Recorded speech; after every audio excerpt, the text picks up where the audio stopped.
Church here in Las Vegas, Nevada. My name is June, and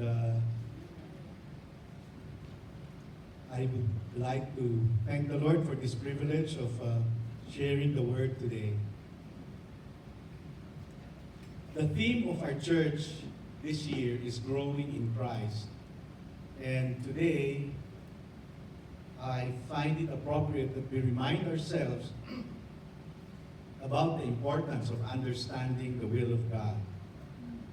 And perhaps we can ask ourselves, what is the will of God for my life?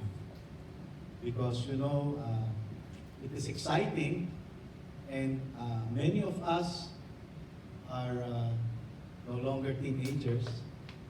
So somehow we have an idea what God has been doing in our lives. You see, an 80-year-old woman actually was recently married to her fourth husband. And she was being questioned by a reporter who was curious, and she was asked about the occupation of her newly acquired husband. And she replied that he owned a funeral home. Curious about the other husbands, the reporter also asked about their occupations. And the woman paused for a while and stated that her first husband was a banker. And the second one she was madly in love with, and he was a circus master. The third one was a minister, and this puzzled the reporter. And he replied, none of these people have anything in common. Why did you marry this? And she stated that she married number 1 for the money, 2 for the show, 3 to get ready, and 4 to go. Anyway, I don't know if she planned it, but that is not a true story. Don't believe it. Anyway, well, this morning I would like to provide an overall perspective of the will of God. And so let's come to the Lord in prayer before we dwell on the message. Our Heavenly Father, we thank you for being our God, our Father, who has adopted us into your family. We request thee, O God, to speak into our hearts and to reveal yourself to us, that we will understand your will for our lives. And may you continue to transform us to be the kind of persons that you want us to be. May you bless each one today. In Jesus' name we pray. Amen. So, after we look at the overall view of the will of God, it is also important to talk about the prerequisites so that we will have a good understanding of God's will. And of course, part of the prerequisites would be how to grow in the will of God. And while we do not limit how God conveys His will to mankind, you see, sometimes God talks to us in dreams, in visions. I do believe that God's Word, the Bible, is the best resource for us to understand the will of God. For we believe the Word of God is still relevant to our church and to our lives today. In Hebrews 4:12, it says, for the Word of God is living and powerful and sharper than any two-edged sword, piercing even to the division of soul and spirit, and of joints and marrow, and is a discerner of the thoughts and intents of the heart. So the Word of God is still very relevant today, and it will always speak to the heart. In fact, Augustine once said, there is a God-shaped vacuum in the heart of every man, which cannot be satisfied by any other created thing except by God.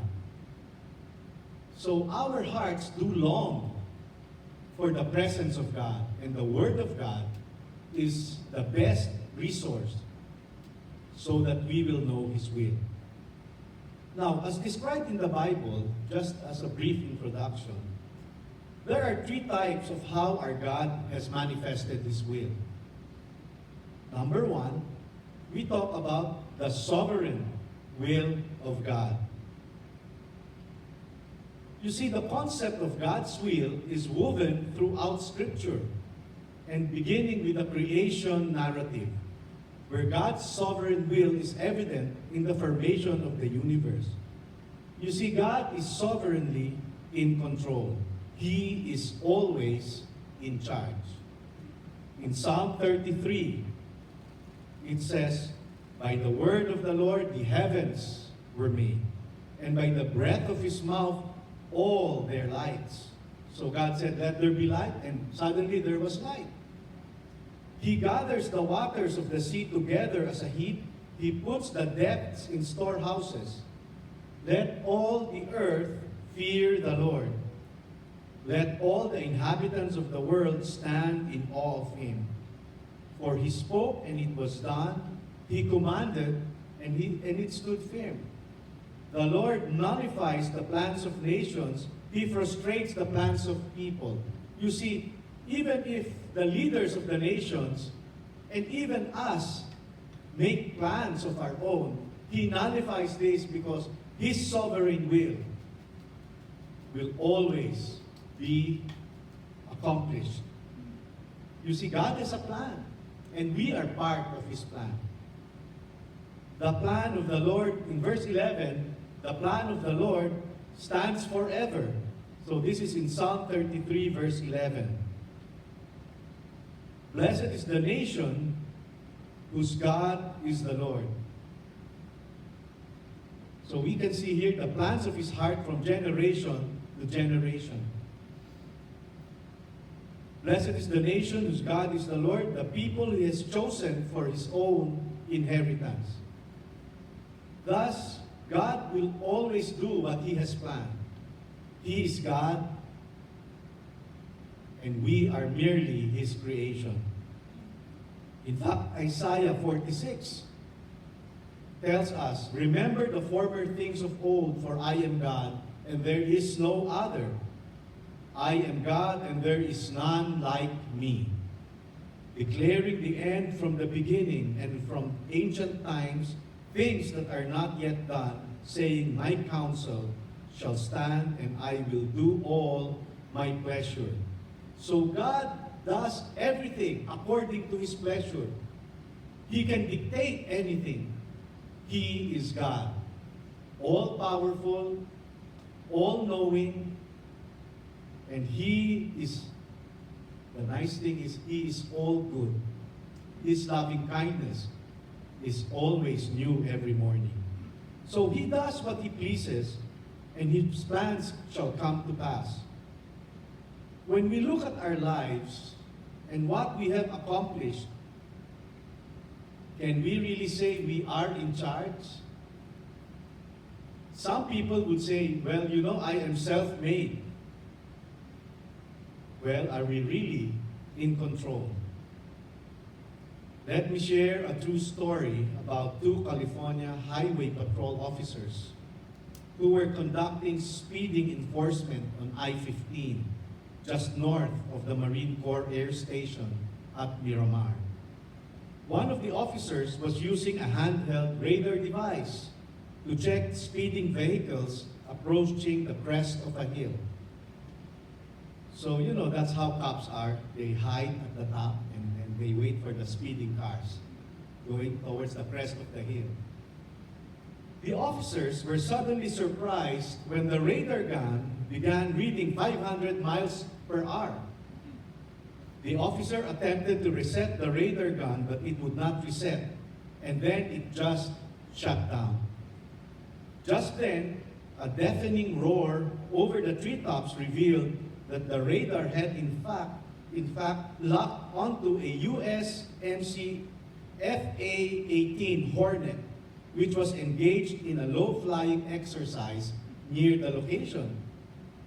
So back at the CHP headquarters, the police or the patrol captain fired off a complaint to the U.S. Marine Corps base commander. And he got a reply back in a true U.S. Marine Corps style. And this was the message. Thank you for the message which allows us to complete the file on this incident. You may be interested to know that the tactical computer in the Hornet had detected the presence of and subsequently locked onto your hostile radar equipment and automatically sent a jamming device signal back to it, which is why it shut down. Furthermore, an air-to-ground missile aboard the fully armed aircraft had also automatically locked onto your equipment location. Fortunately, the Marine pilot flying the Hornet recognized the situation for what it was, and he quickly responded to the missile system alert and was able to override the automated defense system before the missile was launched to destroy the hostile radar position. The pilot also suggested you cover your mouths when cussing at them, since the video systems on these jets are very high resolution. Sergeant Johnson, the officer holding the radar gun, should get to his dentist so that he could have his left rear molar checked. It appears that his filling is loose. Also, the snap is broken on his handgun holster. Thank you for your concern. Semper Fi. Okay. Well, who was actually in control? And the police or the patrol officers thought they were really much in control. And to their surprise, there is a much bigger entity that is actually in control. Well, in reality, all of our accomplishments and experiences are all part of God's will for our lives. So we can see here that we have the sovereign will of God. God's will is sovereign. Whatever He does, He will accomplish. This is the first type of the will of God that we see in the Bible. God will accomplish whatever He wants. And He already has determined the beginning and the end. The second type of will is the revealed will of God. So all over the scriptures, we talk and we will see God's will through His commandments. So you know the 10 Commandments. Thou shalt not commit idolatry. Thou shalt not commit adultery. You shall honor your father and mother. All of these commandments. These are the revealed will of God. So if you ask, what does God want? Well, read the Bible and you will see all of the commandments that He has placed there. This is what He wants us to do. Now, we have to understand that His law remains intact. Whether we obey it, or disobey it, or ignore it, His law stays intact. Even if this law cannot this law cannot be frustrated. Someday, there will come a time that men will no longer sin. And we look forward to that day when we will do the will of God.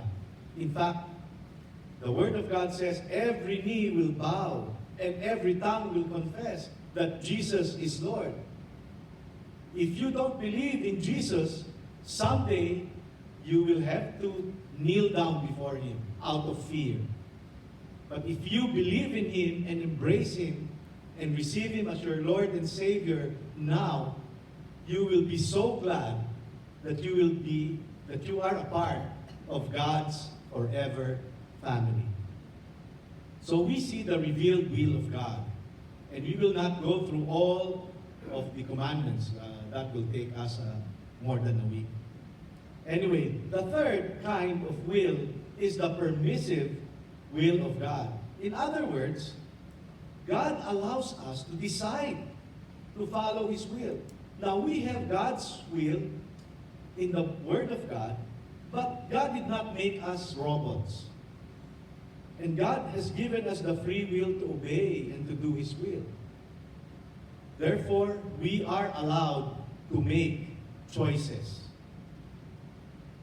And these choices will reveal our hearts, whether we want to please God or we want to disobey Him.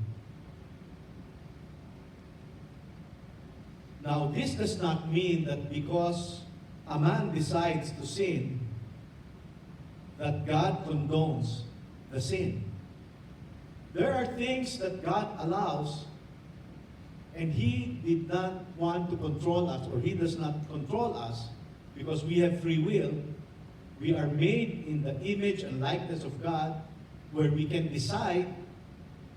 However, God reminds us that there are consequences for everything that we do. Now, in the ordinary language, the term permission, because you see, God somehow gives us the permission, He allows us. It's some sort of a positive sanction. But to say that God allows or permits evil does not mean that He sanctions it, in the sense that He grants approval to it. It is easy to discern that God never permits sin in the sense that He sanctions it in His creatures. What is usually meant by divine permission is that God simply lets it happen. He does not directly intervene to prevent man from sinning. In other words, He gives us the free will. He tells us what is right.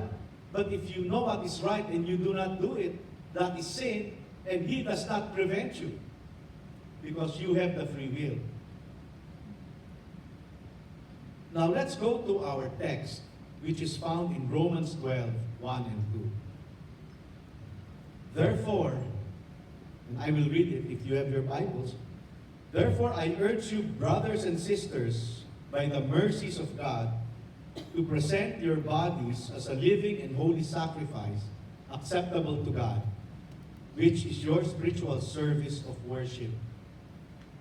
And do not be conformed to this world, but be transformed by the renewing of your mind, so that you may prove what the will of God is, that which is good and acceptable and perfect. So if we look at this verse, we can see here that the apostle who wrote this is urging everyone. But here we can see brothers and sisters. What does that mean? So in order to experience the will of God, we have to be saved in Jesus. We have to believe in Jesus, because this is a reminder to the brethren, to the brothers and sisters. We have to receive Him as our Lord and Savior in our lives. The brothers and sisters in Christ are the people who are in the family of God. Now you may ask, aren't we all part of God's family because we are created? Well, the Bible is specific about this. And this is found in John chapter 1, verses 12 and 13.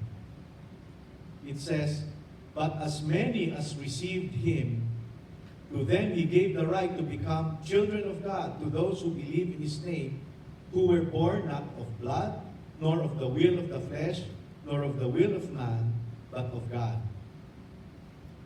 When I first read this, I had actually the notion that because I was created, I'm already a child of God. Well, this verse tells us that not so. But what we need to do is to receive Him so that we will have the right to become a child of God. And God has no grandchildren. So if my parents believe in God, I myself have to make that personal commitment to believe in God. Spiritual rebirth is a prerequisite if we want to know the will of God. In 1 Timothy chapter 2, verses 2 to 3, it says, "For this is good and acceptable in the sight of God our Savior, who desires all men to be saved and to come to the knowledge of the truth. For there is one God and one mediator between God and man, the man Christ Jesus, who gave himself a ransom for all, to be testified in due time." You see, some people say, well, all religion takes us to heaven. Well, that is not true. Because the Word of God is very clear, exclusively saying to us, there is only one mediator between God and man. And He is the Lord Jesus Christ. And why so? You know, He is the only one who resurrected from the dead. All others who claim to bring salvation to the world are all dead. But Jesus has an empty tomb. And that's why when we talk about the resurrection, it is the focal point of Christianity. Every time we have doubts, let us go back to why we believe in Jesus, why we believe in Christianity. And Christianity has many forms of religion, but what I believe is important is the personal relationship with Christ. And this is something personal that I believe. That when I face the Lord, He will not say, "Oh, are you a Protestant? Are you a Catholic? Are you, what kind of religion did you choose?" No. All He will see is, do I have Jesus in my heart? But you see, in 1 Timothy 2, chapter 4, verse 4, it says, "Who desires all men to be saved?" So God desires for all man to be saved. It is God's intention that all of us will be saved. That's why Jesus came to be a ransom for our sins.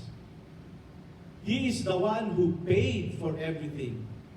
And you see, if I will paint a picture, it is like we are all born in the marketplace, in a slave, and we are all slaves of sin.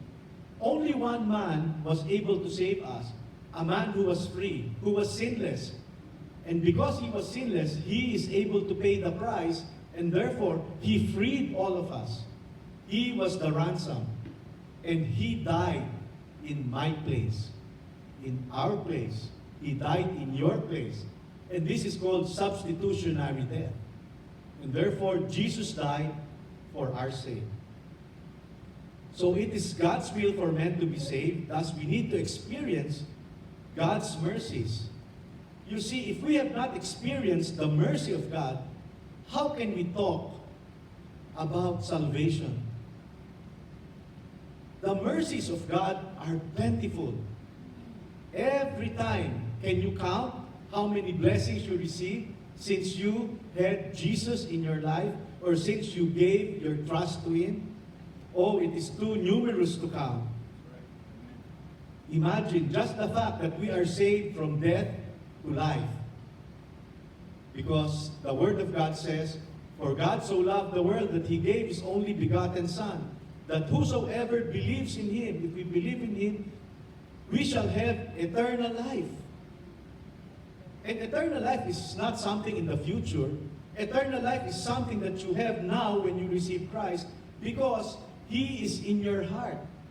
That's why if anything happens to us now, we have eternal life. We know that we are going to heaven.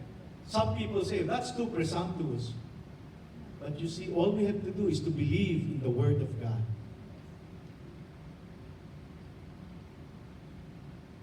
It is God's will that we experience God's mercy. In Titus 4, verses 4 to 5, "But when the kindness and the love of God, our Savior toward man appeared, not by works of righteousness which we have done, but according to His mercy, He saved us through the washing of regeneration and renewing of the Holy Spirit." So we experience the kindness of God and the love of God, our Savior. And it is not because of what we have done. We cannot save ourselves. That's why Jesus had to die. You know, if the rich can pay for their sins, oh, woe to those who are poor. But you see, that is not how God looks at it. God has made it a point that Jesus is the one who will die, the perfect Lamb of God. Now, the second thing that we can notice here in Romans 12, 1 and 2 is, we present our bodies a living sacrifice. You know, some people say, oh, someday I will serve God. You see, someday I will do the will of God after I enjoy myself.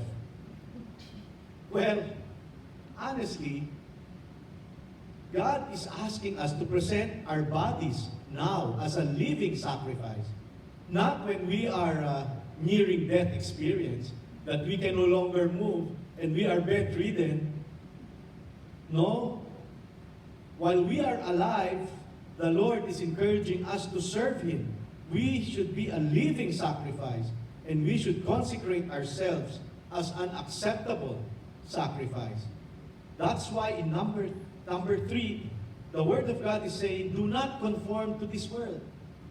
You see, the world has a lot of pressure that is putting us or keeping us into its mold.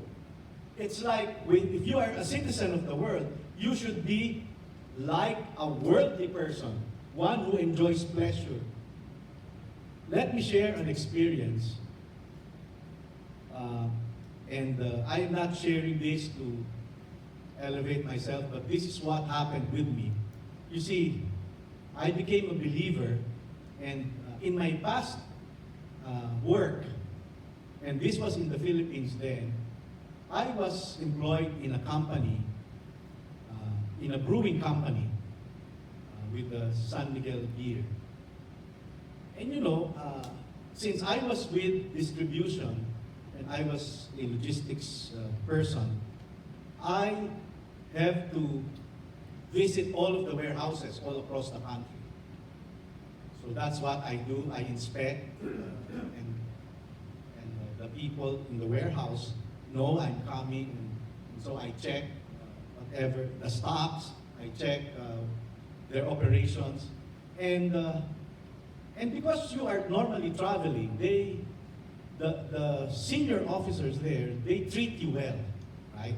Because you are from the corporate office. So one time, I went to a province, and they invited me for dinner. But after dinner, since I don't have a car, we all went to a place with shining lights, and it's like there's a runway. I said, what is this? So all of the seats were facing the stage. And we were right in front because we are the VIP.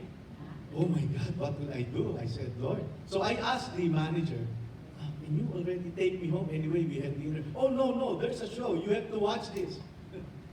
Oh my God. I said, what will I do? So then the show started, and one after the other, the ladies came out.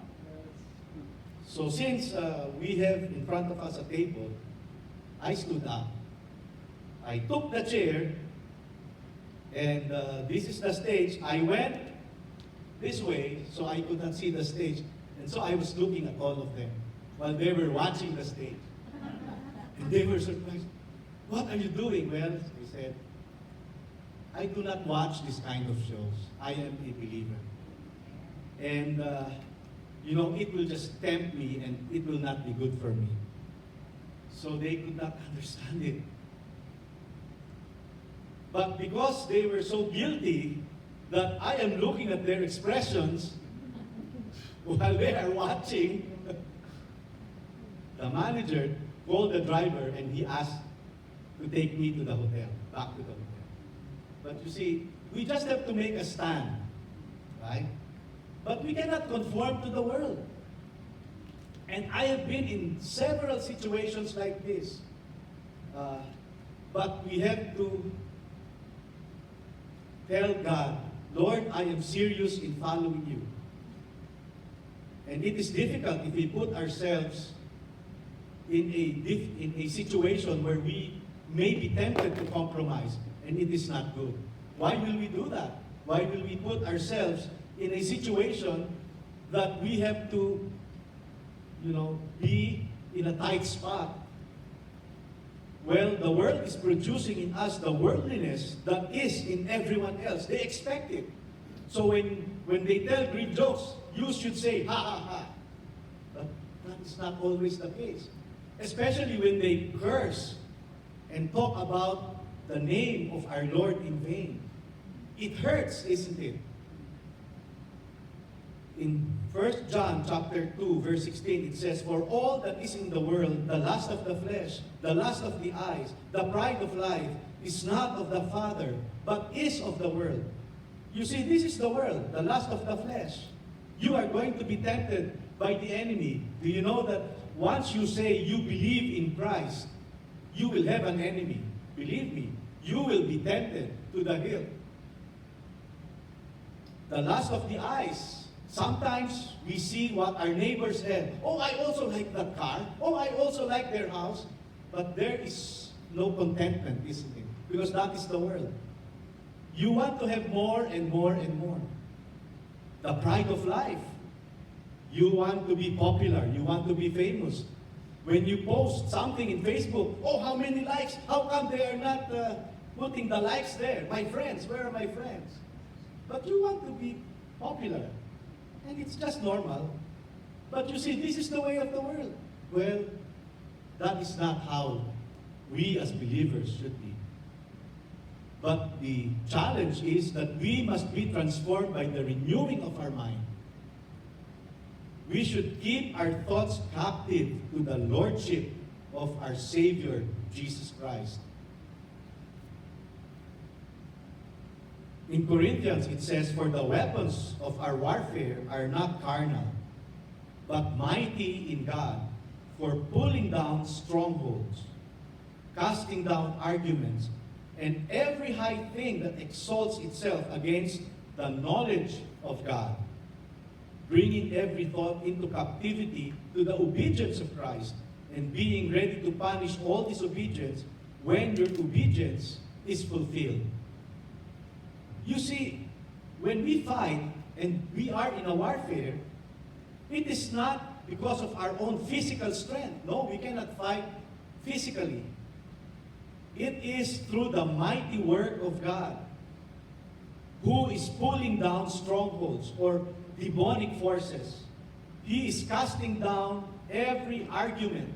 In other words, whatever reasoning they give, God will give us wisdom to understand through the Word of God that what we believe in is true. And every religion that negates the sovereignty and the truthfulness of Jesus leads to hell. Amen. The only true mediator between God and man is our Lord Jesus Christ. And we have to believe in the Word of God because Jesus Himself rose from the dead and has confirmed His Word.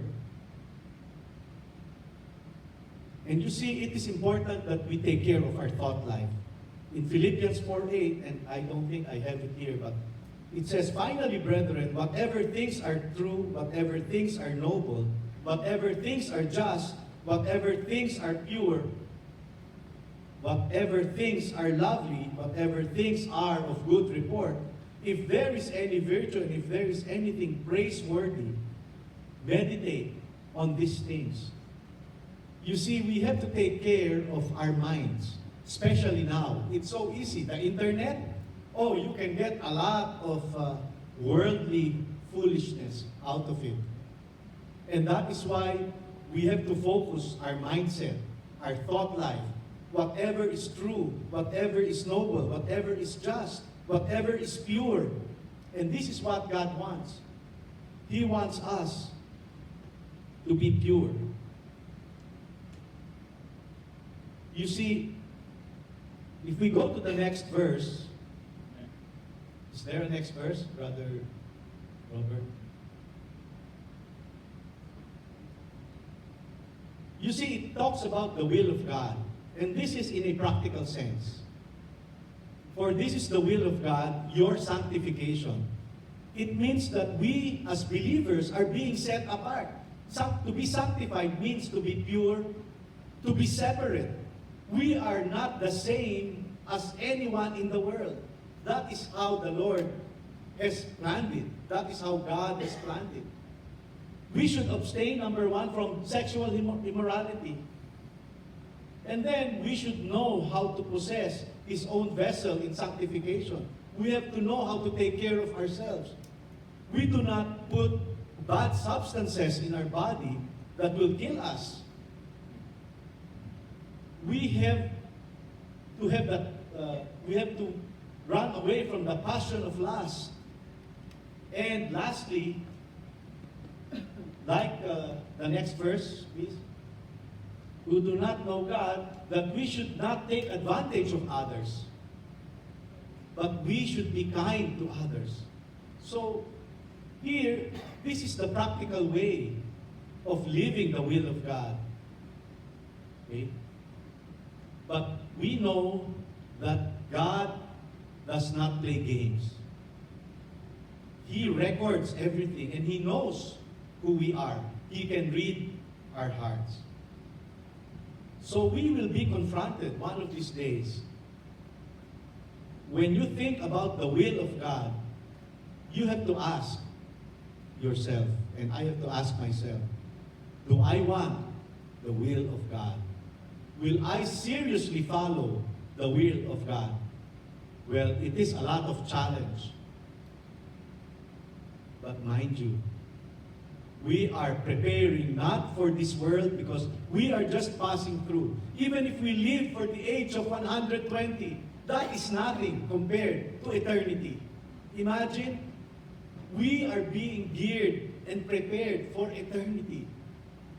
And that is why we have to be sanctified. We have to be purified. And the Lord is asking us. In fact, the Apostle Paul said, I urge you, therefore, brethren, I am pleading with you, to each and every one of you, to present your bodies a living and holy sacrifice, so that you may prove what the will of God is, that which is good and acceptable and perfect. You know, in AD 155, there is the Bishop of Smyrna, and his name is Polycarp. Maybe you have heard him. And this was the time when there were Roman persecutions, and he was being asked to deny his faith on Jesus. And this is his reply. For 86 years, he has done nothing to me but good. How can I now disown him and deny him? And at that time, he made that decision and he said, no, I will continue to believe in Jesus. He is my God. And as a result, they were burning him to death. But lo and behold, while they were setting up the flames and he was being burned alive, the flames did not affect him. He was still alive. And so they took a spear and dashed it through his body. That's the only way to kill him. But he said, for 86 years he has done nothing but good to me. Why will I now disown him and deny him? He is my God and my Savior. Watchman Nee, he is one of the believers who gave quotation. He said, good is not always God's will, but God's will is always good. I pray that you will seek after the will of God, because it is worth eternity. May God bless His word.